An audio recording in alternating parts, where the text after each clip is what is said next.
Hey guys, this is gonna be a bit of an off-the-cuff type of like a response to something. I don't ordinarily do that. Like the last time I did it was when was having the issues with those that Indian channel that kept trying to claim copyright on my videos.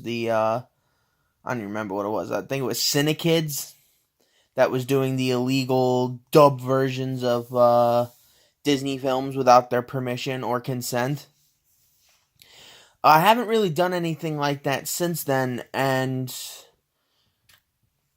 it's mostly been because I've been trying to focus on my own things, trying to get myself going, keep myself going, and all that jazz. And hell, I even have a video rendering in the background while I'm doing this, so you might hear my thing go off saying that it's done processing. Not on YouTube, but it'll be done processing on the on my editing software. But something changed recently that I feel I need to address. It's not about me personally, but it's about the landscape of online media in general. This isn't a political thing. This isn't like this is like I said, it doesn't even involve me personally. It's the flag like a couple years ago, not even up to last year, and even still to an extent this year, with all the ad revenue and stuff that's been going on, where it's companies versus the people that make the content. That was sort of like a join at the hip sort of thing. Like everybody was fighting for their own right to say things and stuff. Um, I was expecting this more along the lines from the bigger companies that don't want people displaying their content, like movie reviewers against like the big companies like Fox and Disney and Warner Brothers and all of them, like saying no, you don't want you using our videos in your content, or the video game developers, Ubisoft, Nintendo, Microsoft, Sony, Square Enix, all that. I really didn't expect the degree of. Well, I expected it a little, but not too much about what went on at Channel Awesome. Yes, this is a Channel Awesome video. Um, this affects me personally, not obviously not as much as the people that were truly affected by the ineptitude, but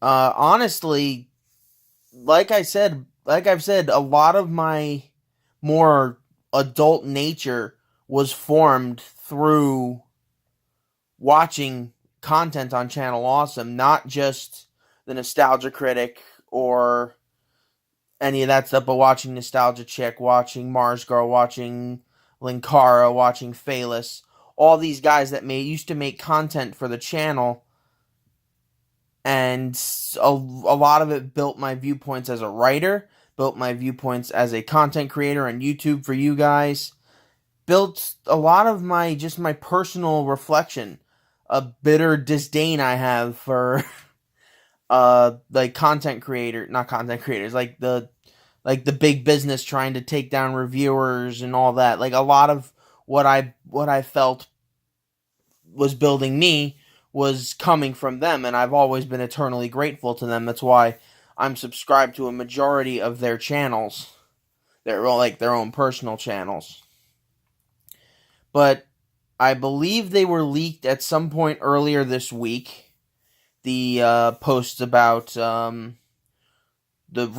dark side of Channel Awesome, and I just read the papers. I've seen a lot of videos covering it, but I didn't really read the papers until about 25 minutes ago, and I unsubscribed from Channel Awesome. That is it's insulting what they did to them. In case you guys don't know, I'm gonna upload this video and I'm gonna get a link to the documents that the former content creators on Channel Awesome did. Um, like the grievances that they've filed, and even the disgusting quote unquote apology that Channel Awesome filed out for these people on their Twitter. It's insulting. It's flat out insulting. In case you guys don't know, I'll give you guys a bit of a rubdown. I sort of noticed there were cracks in the Channel Awesome thing around their last really big anniversary special, which was To Boldly Flee, which was a big science fiction movie. I personally thought it was funny, but I thought it was a little hammy and overly drawn out and irritating sometimes. One of the rumors that had been flying around at that point was about how the higher ups at Channel Awesome, specifically their CEO, Mike McCoud or whatever. So you'll see more of it because they have a lot of grievances for him. And then, of course, Doug and Rob Walker, the nostalgia critic, and his brother, they had with the effects that Phalis was putting in their videos. And I'm going to be perfectly honest with you. I see no problem with the effects, but they were giving him a lot of crap for it, saying that these aren't your best, and we feel like you're shortchanging us, and it's all that, and everyone got really insulted. And that's why Phelan left the site very quickly after To Boldly Flee, and little by little, more and more, the content creators have been sort of either they've been pushed out by Channel Awesome themselves, or they've left of their own free will. In fact, just today I saw Film Brain.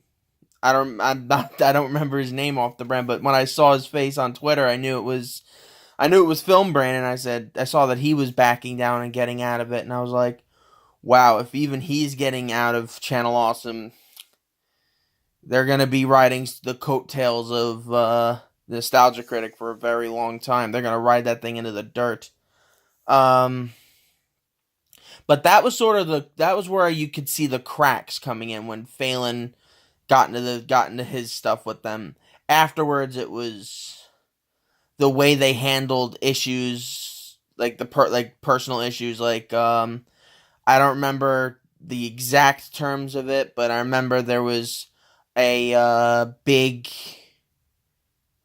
conflict between Noah Antweiler, aka Spoonie, and Jess Otaku, which resulted in Spoonie getting suspended, but Spoonie thought he was better than them. It's like, you can't suspend me because I quit, and he left the site. And then, like I said, little by little, more and more, people have been leaving the site, which may or may not be why the Nostalgia Critic came back from his little hiatus. But I'll say there's a possibility that it's a possibility that they're interwoven, at least. But in this, I think it's almost a 60-page document of the grievances that many people have filed and shown and expressed online about just the complete disregard for the well-being of the members of the content creators in many regards, with personal issues, with issues of like the fact that they didn't even know that you have to have catering when you're making films. Like there's one post in there I remember. I think it was the Nostalgia chick, actually, Lindsay Ellis, who posted in the post that she asked the question about the craft services, that should they get that, what's gonna happen, like, we're gonna need them, and Doug sort of just laughed at her. He's like, you're funny, and everyone's like, no, this, even on like student films, they have craft services. It's part of a budget that has to get done, and it's like, and when everyone started saying, like, it's something that even the smallest budget student films do, he sort of finally caved in and said, "All right, we're gonna have craft services." Like, how do you not know that you're the actors that are going to be involved in the production? How do you not figure that they'll get hungry, they'll get thirsty, something might happen? And it's not like they were shooting in 60, 70-degree weather where it was just pleasant enough where you could hold off on getting the water, or hold off on having a sandwich or something, or just take a little bit of time. But no, they were the first time they filmed, when they did Kickassia, they filmed in Reno, Arizona, which is obviously, it's Arizona. It's incredibly hot there. And then when they were filming Suburban Nights in Chicago, it got bad because you had the just fix this.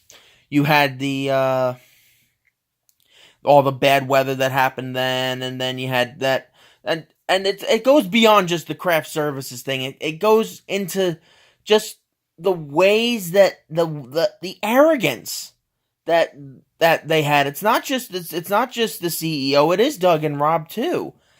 Obscurus Lupa posted in there about how she was how they were struggling to get scenes together for both Suburban Nights and To Boldly Flee, and they were having like, and Doug's almost as bad as a director as George Lucas, apparently, because when they were having those issues, he would be like, you don't do it the way you feel you should do it. Do it the way I would do it.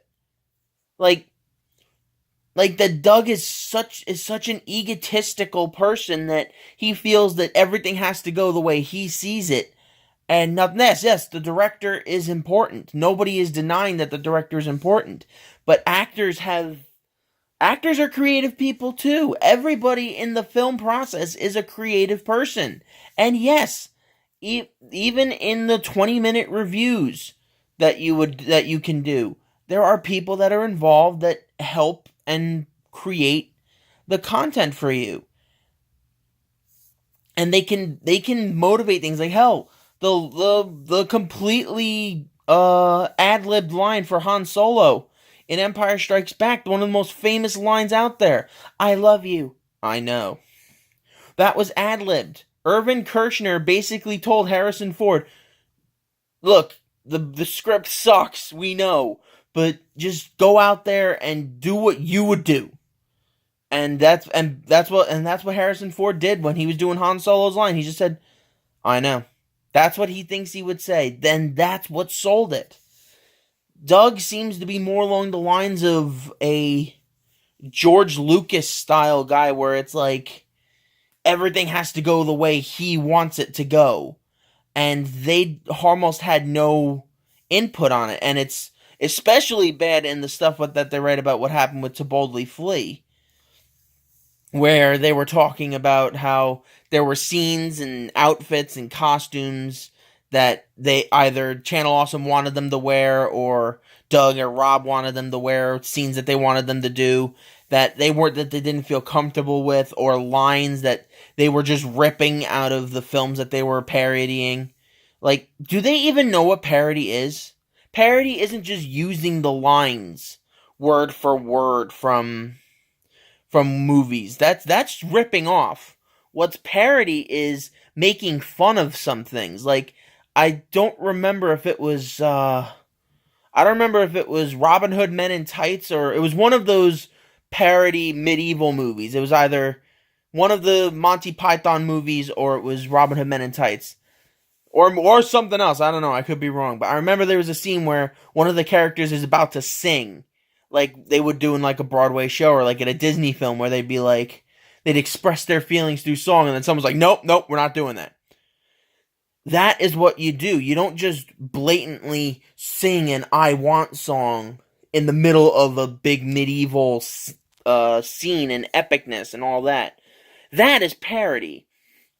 The line in Spaceballs that I'll never forget, when Dark Helmet confronts Lone Star: I am your father's brother's nephew's cousin's former roommate.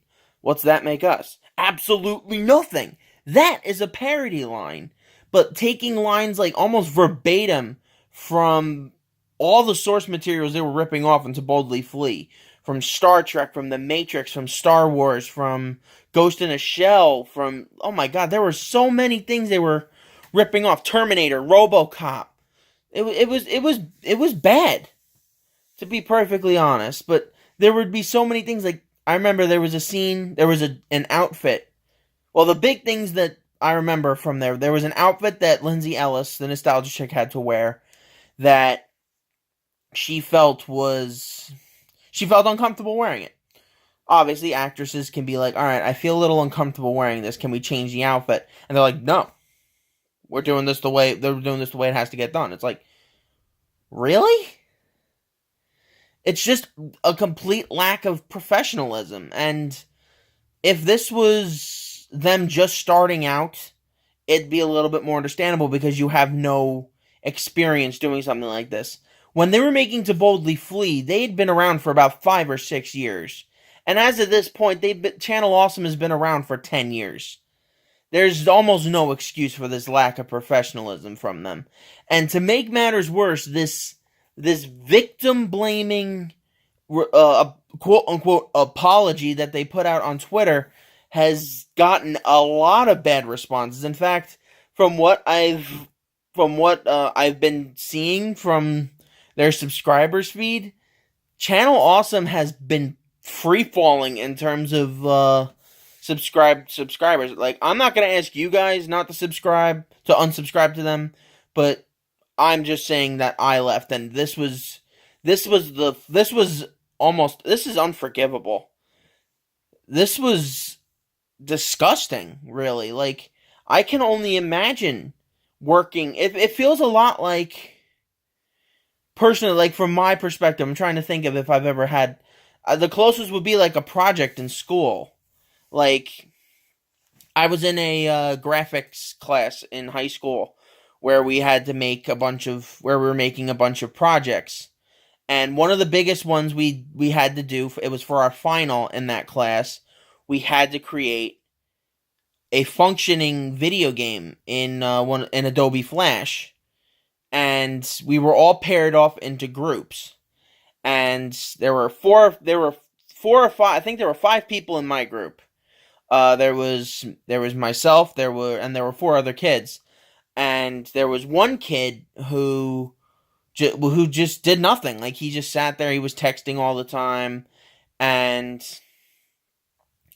like he was saying, like, he was trying to take over, like, doing everything, like trying to tell us what to do, but then he wasn't doing any of the work. Like, we were doing, like, what we had decided to do, like, the easiest way, because what we wanted to do at first was to make our own,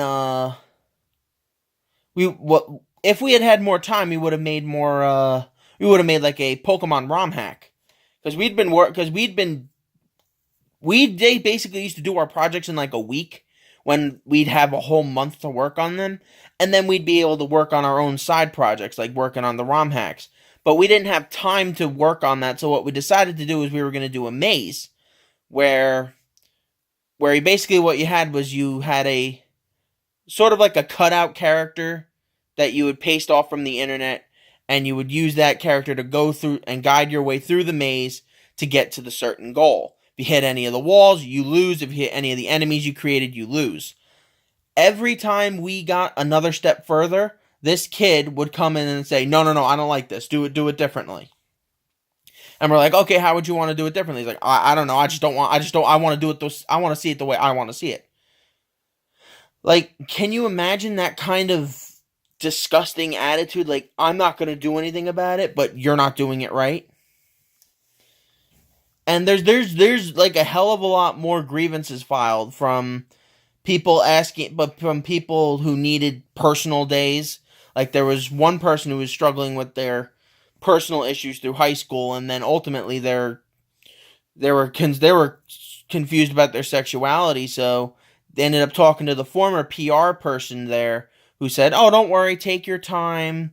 Give yourself a couple months to figure things out, and it obviously went a little longer than they had anticipated, but the creator came back and was getting ready to go back to work, but found out that Channel Awesome had yanked almost all of the videos off. And when they contacted Channel Awesome to know why, they're like, "Well, you didn't tell us anything." Like, yes, we did contact you. We spoke with your PR person. It's like, no, we weren't made aware of this. So unfortunately, you're basically off.